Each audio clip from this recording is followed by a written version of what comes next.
Well, the group had promised an inclusive government representing all Afghans, but there are no women, Shia, or previous administration officials who were chosen to take part. Let's go through the list. Acting Prime Minister Mohammad Hasan Akhund is a Taliban founding member. He served as Foreign Minister and Deputy Prime Minister during the group's last stint in power from 1996 to 2001.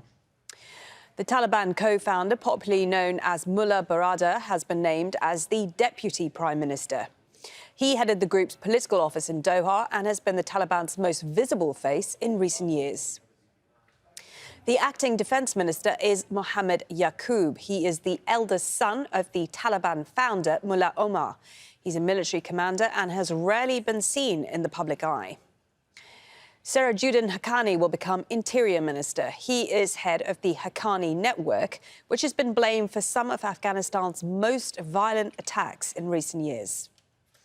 Finally, the role of Foreign Minister will be filled by Amir Khan Muttaqi, who took part in negotiations with the United States. Let's go to Charles Stratford, who's live for us in Kabul. Charles, so the Taliban has announced this all-male interim government made up by old guard Taliban figures. How is this likely to go down with ordinary Afghans? Well, I mean, certainly ordinary Afghans were told a very different story by the Taliban. I think it's fair to say that Afghans were looking forward to possibly a far more inclusive government than this. As you say, a government that would have at least had appointments, women appointed, a more ethnically diverse cabinet and wider appointments. That simply hasn't happened yet.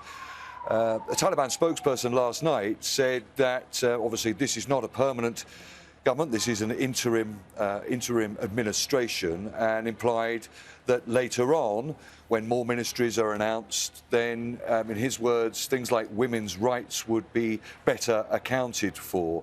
But there were no great details given there. And as you say, all these main members are Taliban figures, and figures that had some sort of role in the previous Taliban government or have been right at the forefront of the fighting against US-led NATO forces and the previous government here.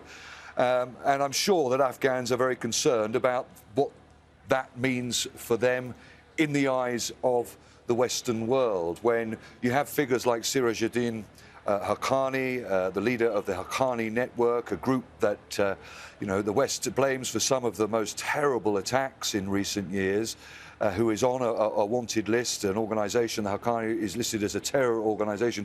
When he is made the interim interior minister, you can imagine what a lot of people here think when there are complaints by the West that this has happened, and the West is saying, well, unless this is a more inclusive government, unless the Taliban behaves and acts on commitments with respect to human rights, you're not going to get any money, which of course has an immediate effect on the millions of Afghans here living in poverty that, according to the UN, almost half the population is in need of humanitarian aid.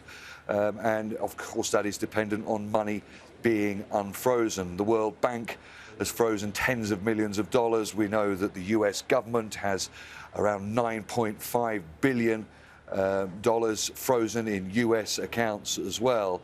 The Taliban last night, according to their spokesperson, still says that, this will be an inclusive administration that will take on board those ideas, that they need to be given a chance, they will prove themselves.